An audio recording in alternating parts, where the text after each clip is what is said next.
Good morning, everybody. Welcome to Friday. Welcome to the Flow Show, 21st of June. Hope you're doing fine and dandy after all yesterday's big events. And yes, I'm mostly talking about the football.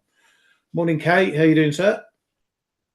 Good morning, Ryan. TGIF. Good morning, everybody. I'm doing all right. Yeah, I guess it's Friday. Should be happy. Summer started, so we have another 2-3 days to enjoy it. So yeah, we are all good and positive. Yeah, I forgot. Longest day of the year, and it all starts getting darker from tomorrow. Yeah. 2 minutes a day, it gets darker. Oh well, so much for summer. Sun's out now anyway, so like you say, make the most of it while it lasts. Right, let's have a look what's going on around the grounds. Over in China, PBOC set their rate at 711.96. That's just only up 4 pips from yesterday's reading, so still keeping the foot on the brakes a little bit over there while we watch what CNH is doing. Bit of data over in Japan, CPI data, and it's looking generally okay. Headline CPI up at 2.8%. Some expectations had that at 2.9%, so you could call it a miss. The direction is more important, though, up 3 pips over last month. One of the cores there, you can see missed expectations by a pip, but again, it's another solid rise.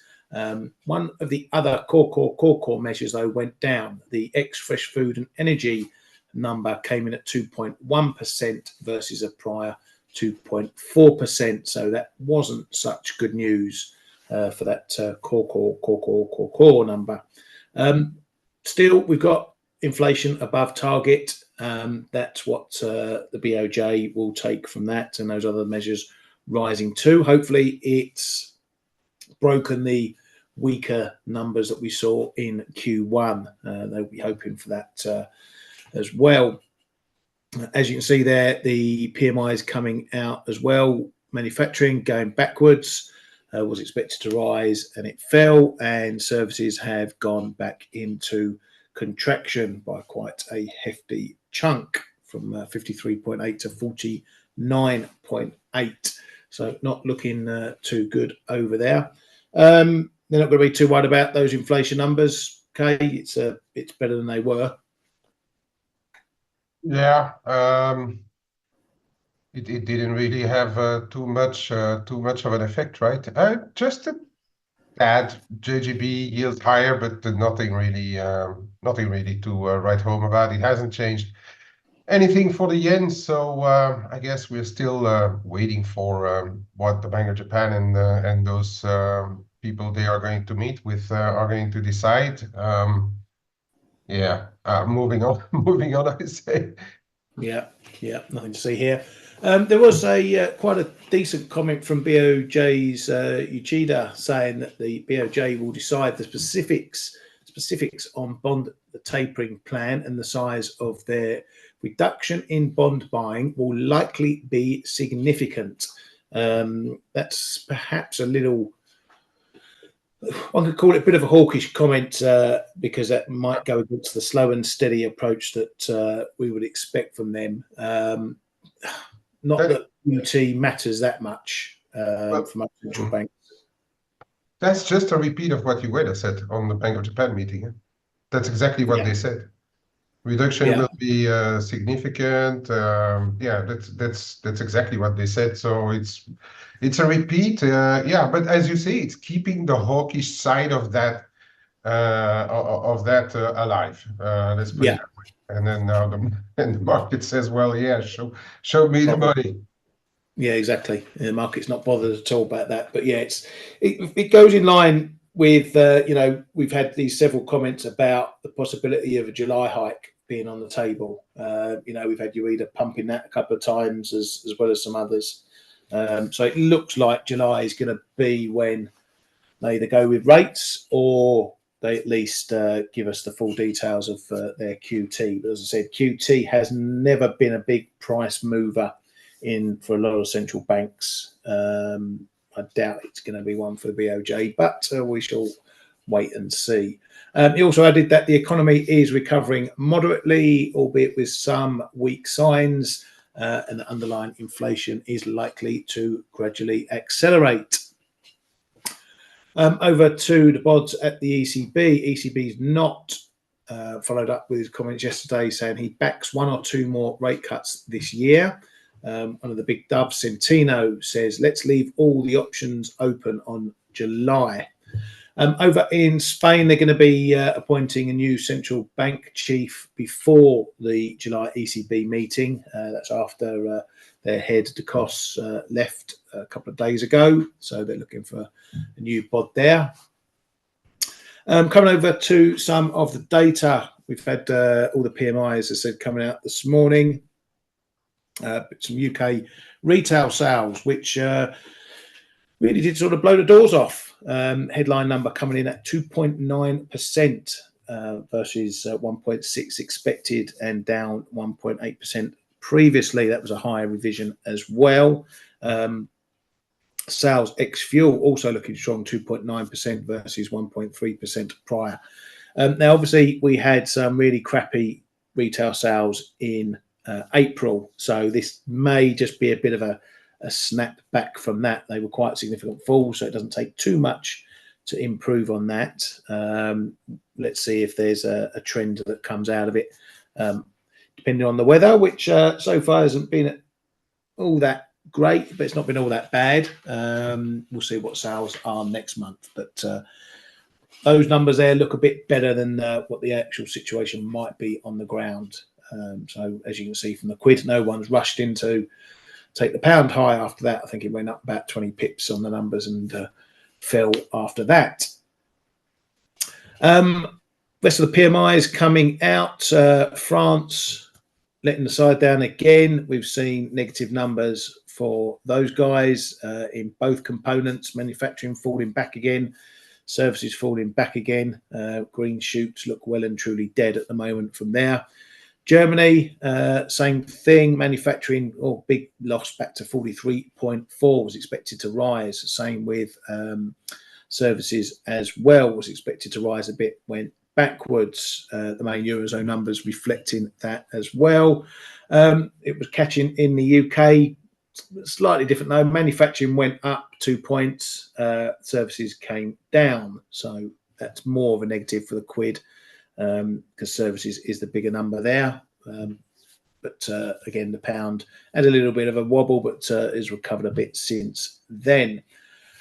We'll go back to the Bank of England that dropped yesterday. Bit of a strange one. We got a unchanged headline as expected. 7-2 was the vote, which on paper would have been at my least dovish side of the scale, but then it was picked up in the minutes that some of those 7, or a couple of those 7, were very close to changing to a cut, and that's what the market read out of it. So it might have been on its own, it might have been a number that would have sent the pound higher, but reading that it was a close run thing has got everyone rushing their expectations back into August from September and later on in the year. So August is now firmly in the crosshairs for that one as well. I think that's probably about right, depending on what happens with inflation that we see. We're also now pricing, or fully pricing, 2 cuts. We're at something like 44 basis points for the rest of the year before the CPI. That went to 47, I think. Now we're fully pricing 50 pips of cuts by the end of the year. We shall see when and if they do. Anything you picked out from the BOE, Kate?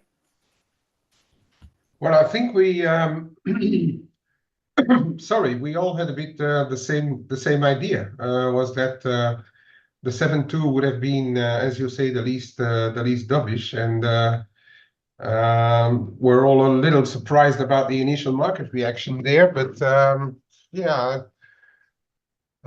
yes, I think August is indeed firmly on the table. If it was such a fine line decision for a lot of those Bank of England bots. Anything else to pick out from it? If you look it in conjunction with today's numbers, which are coming back down, I think it's probably right to expect a rate cut now sooner. But on the other hand, if you look at then in terms of currency pairs, I don't think it's a reason to go and sell sterling versus various things, especially. I wouldn't say the euro sterling you shouldn't be buying. I think you shouldn't be buying euro sterling because in Euroland the green shoots are getting absolutely destroyed right now.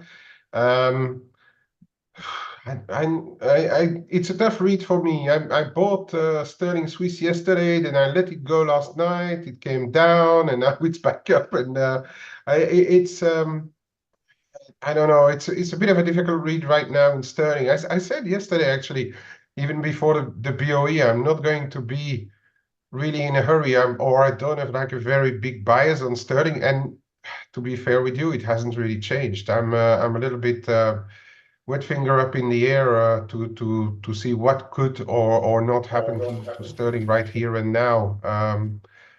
We are a bit lower. We are on some support in the cable. So it's I guess it's over to what the US PMIs are going to tell us for what the cable is concerned, and the rest of the currencies. Yeah, I know I can't see a firm trade in there in the sterling right now. Yeah, no, exactly that. I was long euro sterling, and I was going to hold it, and then I was looking at it thinking, no, I'm bang in the middle of the range here. Yesterday, 84.50, so I chucked it out, and it was only costing money sitting in it. And as you can see, it done absolutely naff all really. So yeah, I'm back in neutral road. At the very most, I might try a little scout down here into the figure, but other than that, yeah. Same for cable. I done a few pips this morning, trying to bite off this level here. Got ticked out of on my stop just below, so I'm out of that one as well. But again, it's just yeah, I'm a bit neutral. We're just waiting for better levels to turn up. I think that's the way to look at it. Right, let's look at some of the rest of the data. We had some data obviously out from the US yesterday, some few bits and pieces. Jobless claims were okay. Yet again, no worries there. 238. Continued claims still in that 1.8 million, so nothing to write home about there. We did get some soft housing numbers though, and this is another. Well, I think this is the third month of negative numbers or softer numbers for housing starts, which is the most important component. This is when you actually stick a spade in the ground rather than getting permits. So it's the third month in a row. So another one of those little yellow flags is waving a bit faster on this. It matches or comes on top of the NHAB the day before that was softer as well. So we are looking at the potential for some housing market weakness in the US. Now I'm going to match that up with a conversation we had in our chat room with some of our Yank mates. We were saying a lot of people, they're seeing a lot of people who are not moving home, but are extending, building, parts to their houses for in-laws and the likes. So they'd rather do extensions and scale up their own property than moving, because if they're moving, it means they're going to need a new mortgage and they'll be mortgaging onto a higher rate. So if you've been in a house for 10 years, you're probably paying a nice low rate. You don't want to suddenly go from, 1, 2, 3% all the way up to 6, 7%.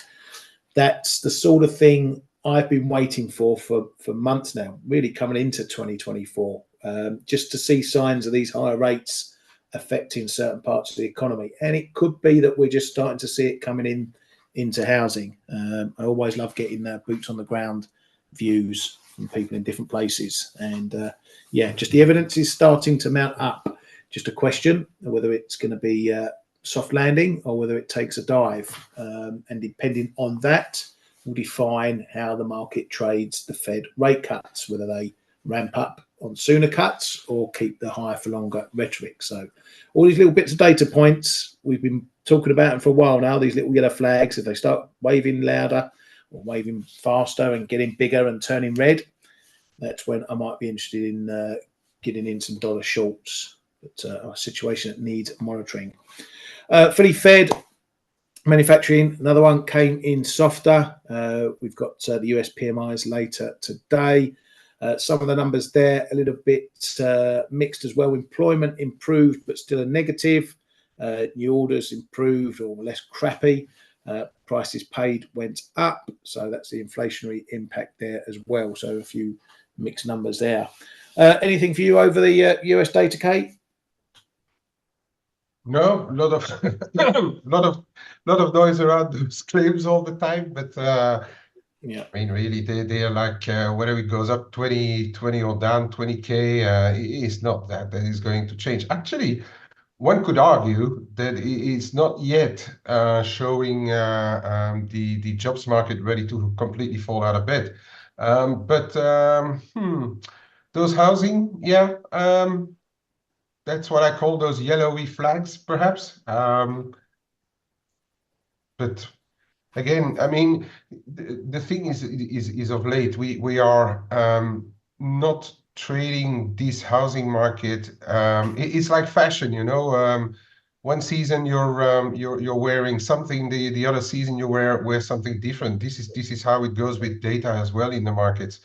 And that's not the big focus right now, but it could become one. If you add a bit of a weakening jobs market, for instance, to this housing number, and actually then the housing market could actually decelerate further, that is then going to be a one that the market is probably going to look at and say like, hey, remember, we saw warning signs, right? But right now, it's such a no. I don't think it's I didn't take much out of those data anyway. Yeah, no, I agree with that. But yeah, that housing number, I'll be keeping a close eye on. It's a weird thing. It's a very weird situation at the moment with all this. You know, if things were normal and I was starting to see stuff like that and all these yellow flags, I'll be looking to build a position, a short position in the dollar. But everyone else is looking just as or crappier and getting crappier. It's like a zero-sum game at the moment. That's a difficulty. We're trying to pick a trend in all this. But if things do start to take a bit of a nosedive, the dollar will go harder because obviously it's the biggest currency that everyone trades. And just like when it strengthened significantly in the hike cycle, it could do the reverse on a cut cycle if that cut cycle is sharper than the market's expecting. But anyway, something to keep an eye on, and no doubt, as we'll keep you updated as we go along. Over to the Fed heads, Cash and Carry said it will probably take a year or two to get inflation back to 2%. That's not a comment for the doves there. Wage growth might still be a bit too high to get back to 2% right now. Fed's Gould's Beast said that if we see more good inflation reports, we can cut. Didn't say how many though. Says you don't need to see annual inflation to hit 2% before a rate cut. Says that the Fed's 2% inflation target is a sacred vow. In other news, FX-related news, the US dropped their latest FX trading partners report, where they have a little review of who's messing around in FX. They added Japan to the monitoring list, obviously after their intervention, but said that their recent intervention had been orderly, so they're not overly concerned about that, but Japan go on the watch list. You may recall in May we had a few countries, US, Mexico, Canada, shifting to T1 settlement. Well, US Secretary head or the SEC head is now pushing others to move faster on getting their currency settlements to T+1. Apparently the UK is debating the transition to the faster settlement. That'll take another 20 years if the UK are debating that. In other political news, Mexico is getting a new economy minister, Ebrard, and he's going to look to renew the USMCA trade pact. He's probably going to have to wait to see who's in the hot seat in the US before he does that. Over in France, another poll out has the Le Pen party ahead with 35% of the votes. This new left coalition thingy in second place with 27%, and Macron running in third with 20%. So the gamble's still looking like it's going to be a bust for Monsieur Macron. But let's see what happens in the real voting. That's all I have. Anything else from UK? No, not on this Friday, mate. It's been relatively quiet in the markets. The only thing that caught my eye earlier is that there seems to be a couple of smart cookies who are trying to place decent bets on much earlier rate cuts from the Fed than the market expects. And that was a bit of a Bloomberg article this morning. And it's interesting because, you know, yesterday and the days before, I already said, I think the Fed is walking on a smaller ridge than, or on a more narrow ridge than what the market is now expecting, in my opinion. And well, I'm not saying that they are going to cut as early as those guys are betting. This is casino, right?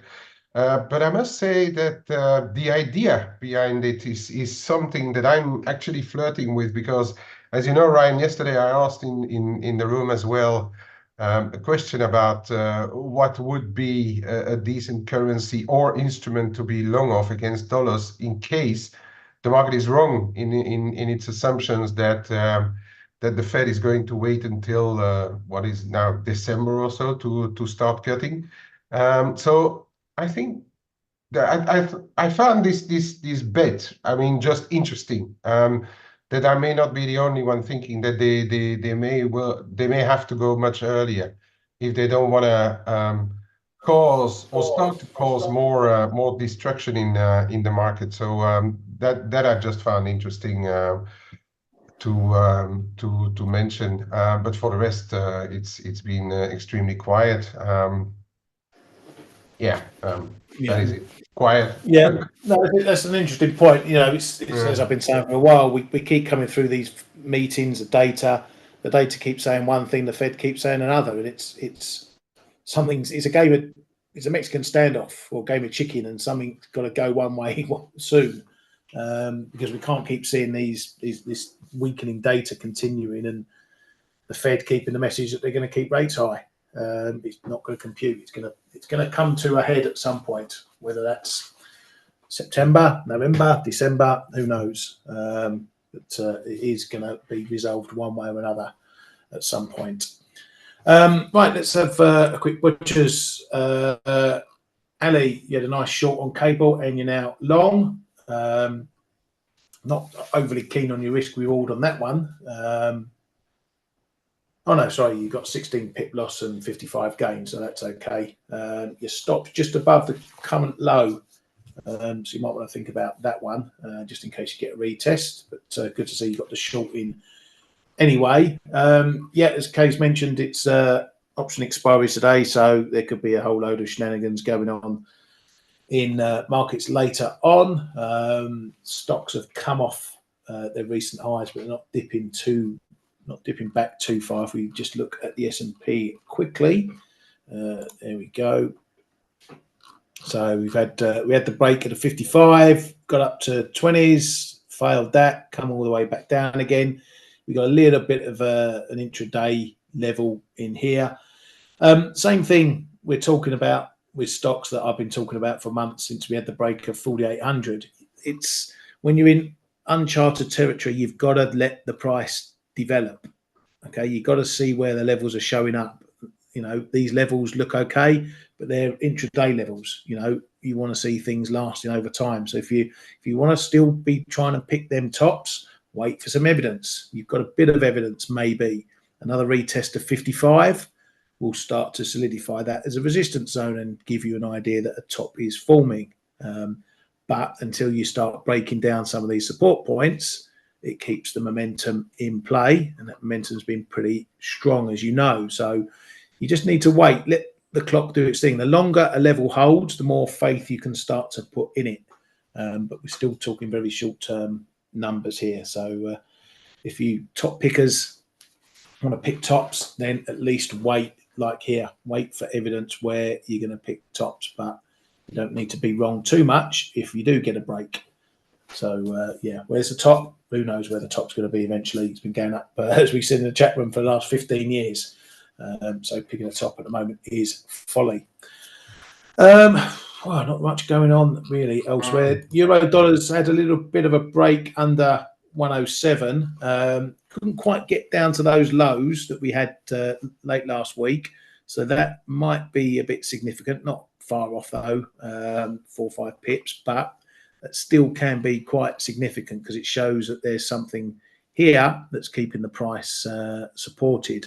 It has been a bit of a prior action area, but just now it's holding up. So we had just a tiny step up off of that prior low, but now it looks like we might be trying to hold below 107. So again, who knows? Get to the US data. If it's weak, we go back above 107 and everyone forgets what happened here. So really back in that situation, you've got to swing with the data punches at the moment. Dollar China, obviously on our watch list at the moment. Yeah, mate? No, it's fine.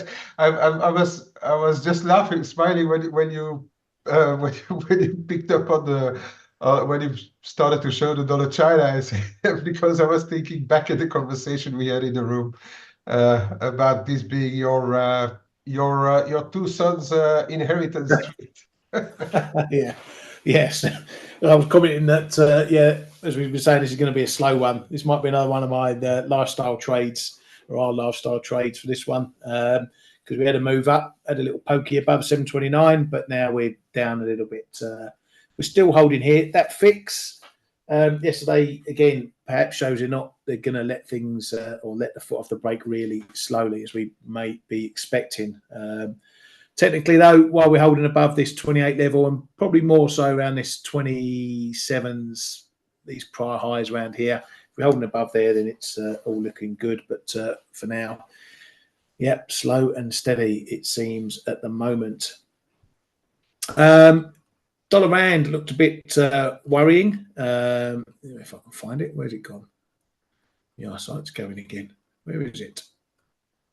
Can anyone see me, Dollar Rand? Oh, there it is. That's looking a bit iffy again today, Kay. We had that nice move up, but it failed pretty quickly. And now we look to be holding under this 18 level. I've got my stops on my longs at 1870. So that's a bit further down. Any news behind this one, Kay, or we're just seeing further easing from the election? No, I haven't seen anything specific, to be honest, but that was, I thought it was looking a bit encouraging yesterday on that move back above 1810, and but it doesn't, it didn't, and I just, because of the price action, let a lot of my my longs go. It was, well, a lot of it was still a very small position. But I just don't like the price action, and I don't know whether it's fair to risk or anything, but it should not be risk, because if you look at the equity markets, which are trading down, the rand should not have strengthened. So it's a bit of a, I think, a bit of a washout of people's positions. Perhaps I haven't seen anything in particular to support this revival in the rand, but price action is not encouraging right now to hold longs. I'm just putting it in the fridge for a little while and then see if we start to get back above 18 and then hold, and perhaps then reload. But sometimes, you know, it's not good to be too stubborn. So just let it go and see what the market wants to do before it starts to cost real money. Yeah, no, exactly that. I agree with that. So, yeah, I don't know what to do with mine. I don't know whether just throw it out or maybe we see if we get another rally into the US session. We know sometimes the Yanks come in and like to buy some dollars. So, yeah, I think if we get another test of 18 and it holds, I might knock mine out as well. But yeah, we'll see what happens with that one. Again, I'm not in big at the moment. There's not much I'm in big at the moment, just because of what's going on or not a lot going on. Ali asked a question about pricing. What's price for the Fed? What's not price for the Fed? It's the same old conversation, Ali. We are in no different a position than we have been for several months now. Okay, the market knows all the central banks are going to be cutting. Some have started, some haven't started. All the market is arguing about is the date. So when we're talking about pricing again and what's priced, this price, the other price, okay, this is where you come and you look at your wider charts. You go into your, there we go, we'll stick on a 4 hour. This is what we're doing. Nothing, sideways, 110, 105, give or take the odd extension. Okay, we've been doing that for over a year now. There's your pricing. Okay, that's what the market's pricing. All this stuff in here is just noise between data points, between, you know, one Fed meeting to the next Fed meeting. Okay, if the market was really pricing a significant cut cycle for anyone, then we would be seeing these prices move out of these ranges, but we're not. So your long-term view, the market effectively knows what's coming from central banks. That's why there is no trend happening here. All we're doing is in everything we trade to do with pricing per se for central banks now is just messing around in the short-term stuff. You know, one bad data point means the Fed might cut a bit quicker than September, for example. So we get a move. The next good data point reverses that. It's just the market moving in between. So it's all noise. All this intraday stuff is noise. The main pricing, however you want to look at it, as I say, is you take a longer view of things and see where we are. And the longer view is just showing a tight range, 500 pips, not breaking out of it. Okay, you compare that to what happens when you get real trend moves like this and like that and like this and like that. Those are your big trend moves. Okay, when there's something really happening. Think of it like I've used this before. You drop a stone or a brick in a pond. You know, we had COVID, bang, and we get all this. We had the inflation, you know, and now these are the little ripples that are just happening after the stone's been dropped in. Kate, I'm going to bounce over to you, mate, because I only looked at a couple of bits yesterday. Let's look at a few things that that are happening perhaps in the mix. And as you also mentioned, I think Scheinbau is perhaps in a bit of a, I don't want to scare the investors too much, play right now, before they decide upon whatever happens later with AMLO, you know. And in the meantime, I was looking at this 35.40 zone in the dollar mix, which was like holding quite well, and now we are starting to trade below. So I wonder if we, on the back of that Everard nomination, he was actually a guy who I think was in the negotiations with the USMCA, right? And also was in some of those projects on nearshoring and friendshoring. So it is a bit of a sign to investors that perhaps it's not going to be as bad as planned. But yeah, so dollar mix is starting to come off a little bit. I wouldn't be surprised, being Friday, a bit like what's happening in the rand, that we see perhaps a little bit of a washout, or a deeper correction. And then I'm thinking about 1820 or perhaps closer to 18, the big figure. We could be heading towards there to close the week, providing that equity markets, we never know what's happening on those big expiry days, but you see those two spikes here that we had before. Was also a low before we reached for the latest highs in the dollar mix around 1820. That's going to be a level to monitor, I think, and then the low 18s around around here. That's going to be an interesting watch as well to see if it then holds and start to move up again. But I'd be a tad cautious on this one, being Friday. because if some speckies bought against this level, hoping for a return above 1850, they may be a bit disappointed and let it go. And on the Euromex, and that is then in conjunction with those weaker EU data. Sorry. As we can see, we are on the 38.2 of the post-election ramp higher in the Euromex, and it's also bit of a short-term support line, and that's right where we are trading right now, around 1957.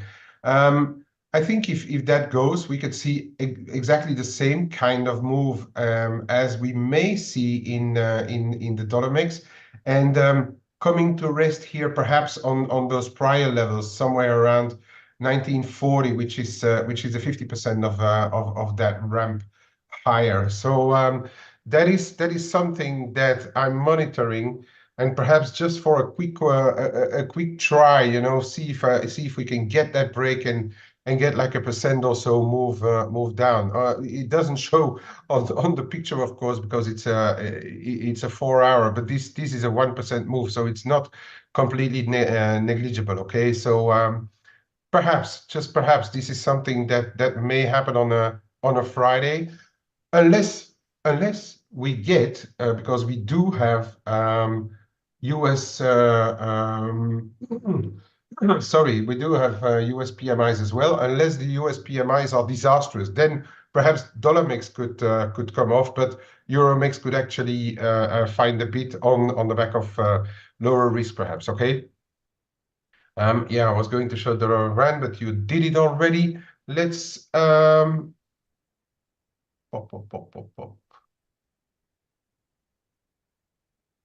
Oh, Marcus, yeah, you have well, I mean, they're not really higher, right? On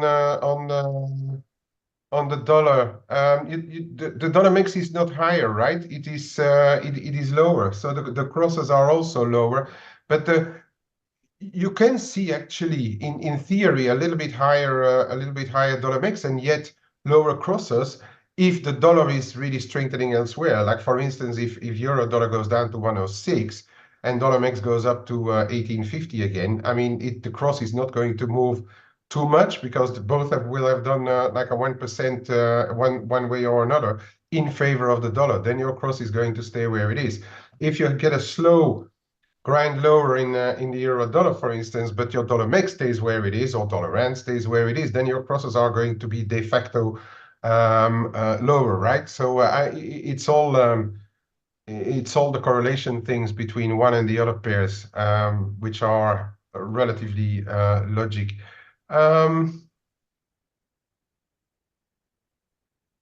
Yeah, gold. Indeed, it's an interesting one. Gonna zoom in a little bit. This was a bit of a trend line that I was watching, but it's interesting because we went through the 30s, then came back onto 2330s, and now we are trading a bit higher. There is a bit of resistance here around this 2368.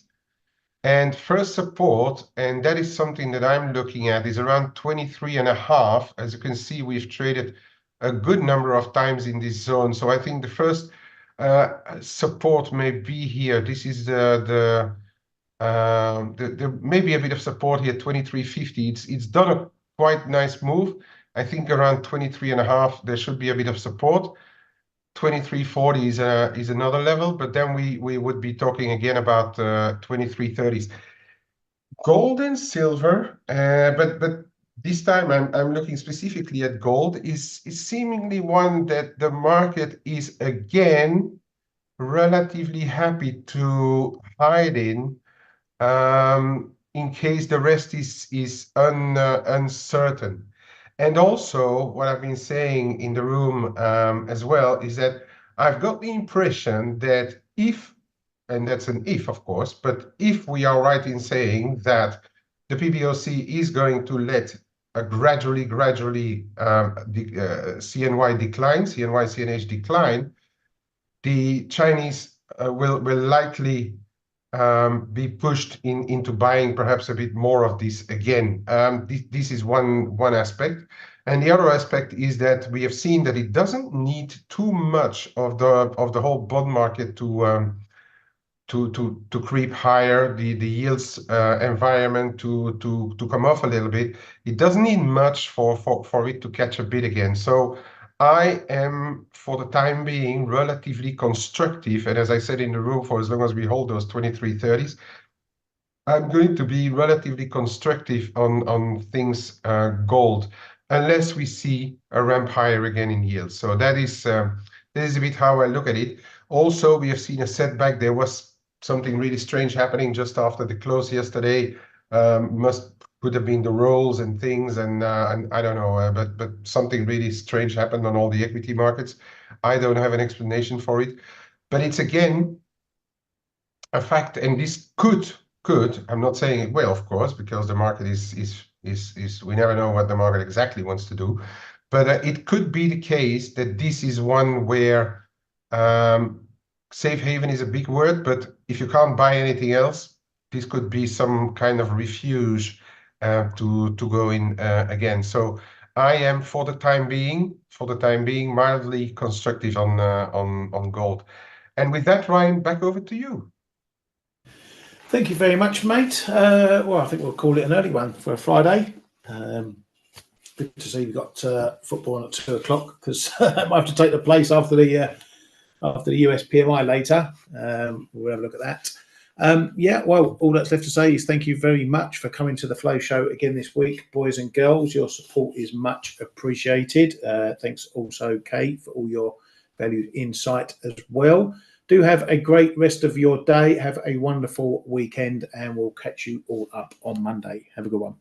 Hey traders, this is Blake Morrow with ForexAnalytix. Thanks for stopping by our YouTube channel. Don't forget to like these videos, share them, and subscribe to our channel so you don't miss any of the content that we provide here for free. Thanks for stopping by. I'll see you in the next video.